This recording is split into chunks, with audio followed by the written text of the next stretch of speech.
This is the Minos, which is a stovetop, all stainless steel moka pot. A great alternative, and I would say premium alternative, quite possibly, when compared to the Bialetti. Classic Bialetti Mocha Express, which is the only other mocha pot I own. So this is what comes in the box. Little instruction book here. Pretty straightforward, although I had to receive updated instructions from one of the staff at Minos who sent this to me graciously for free. We have swappable colors for the handle, which is pretty nifty. This is all silicone.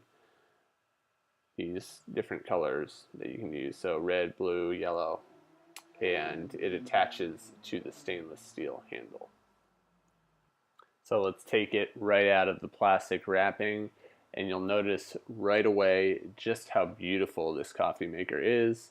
Has a nice reflection in it, mostly because I'm in the reflection, just kidding, but it really does glow pop, and it comes with a few other things, so let's just take a look at those. First, you have an extra gasket.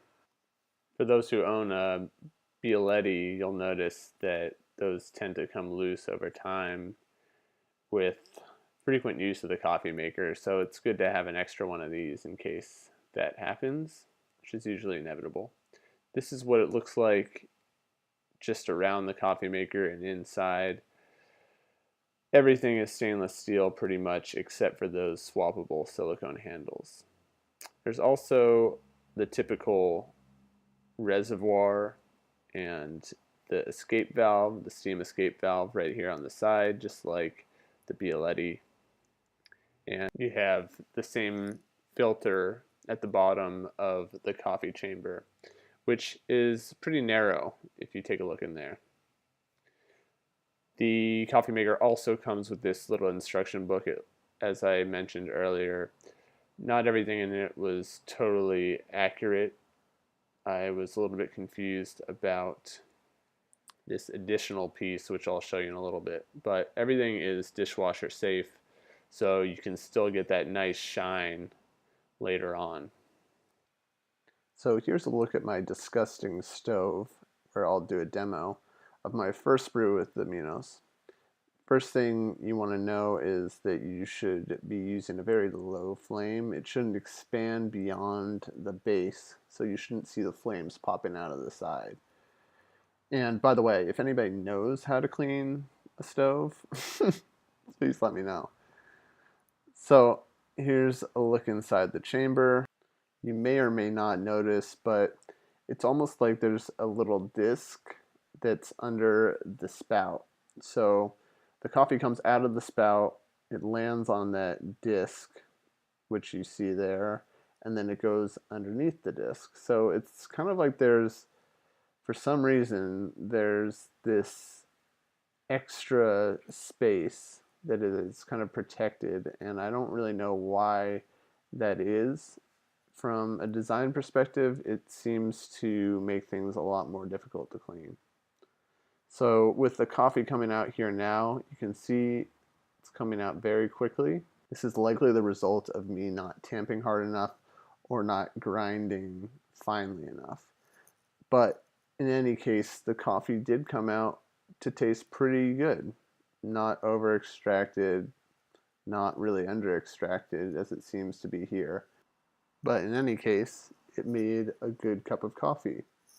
And I really like the spout that it comes out of. I think it's a little bit more difficult to get every last drop because you have to tilt it a little bit more, as you can see there, but overall I was pretty impressed with my first brew.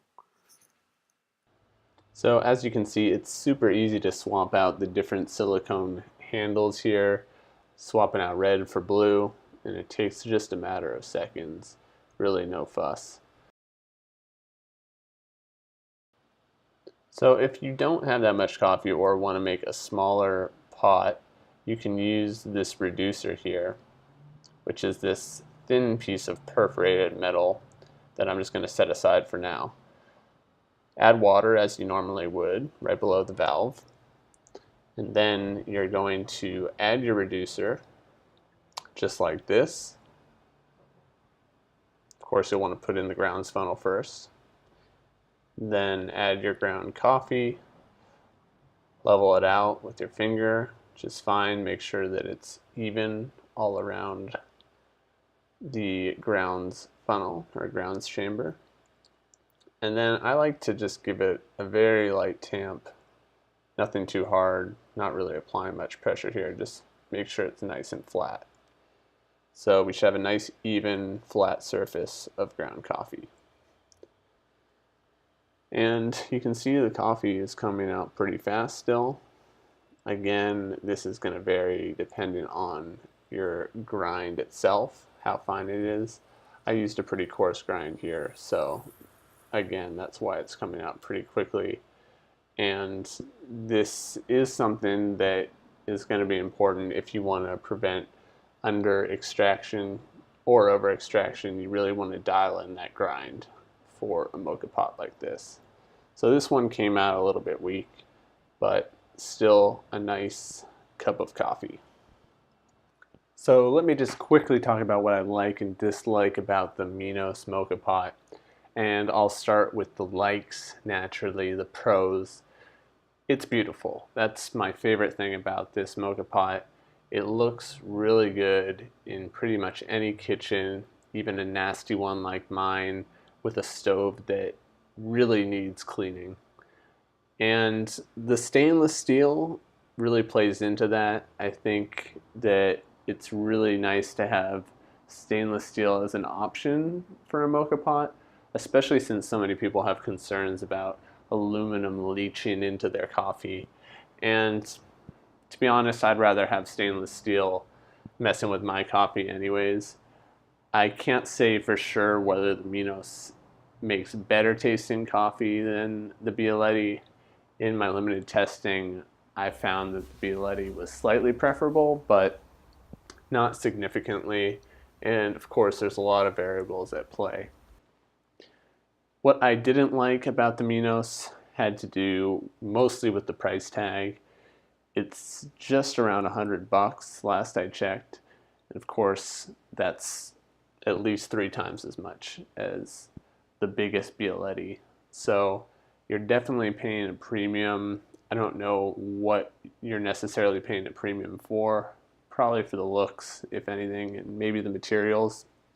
I imagine stainless steel is far more expensive in terms of manufacturing, so that could have a lot to do with it. It's also a very small brand compared to the massive Bialetti. I mean, those guys completely dominate the moka pot market. So this is like David versus Goliath here. And I think that it would appeal to a large segment of moka pot lovers, or even people that haven't gotten into moka pots yet or are hesitant to get moka pots for the reasons I mentioned before, such as the aluminum. Another thing that I don't really like about the Minos is how difficult it is to clean when compared to the Bialetti. So remember, the coffee chamber has that disc in it, and there's these crevices that I, for the life of me, haven't figured out how to get to them. And the narrow opening at the top of the coffee chamber makes it just as hard to get in there. So you're not going to really be able to give this a thorough cleaning unless you throw it in a dishwasher, or maybe have a brush that you can, like a bottle brush that you can stick into that narrow chamber at the top. Aside from those two things, though, I think that the pros outweigh the cons. I do think that if you don't care about aluminum or looks so much, then you should definitely go with the Bialetti Mocha Express. But if those things are a concern to you and you want something that looks as good as it possibly can in your kitchen and also is made from premium materials like stainless steel, then this is absolutely an excellent option for mocha lovers. So thanks so much for checking out this review, and if you have any questions or comments or your own review, leave it below in the comments section, or if you're in the actual written post, you can leave a full review there.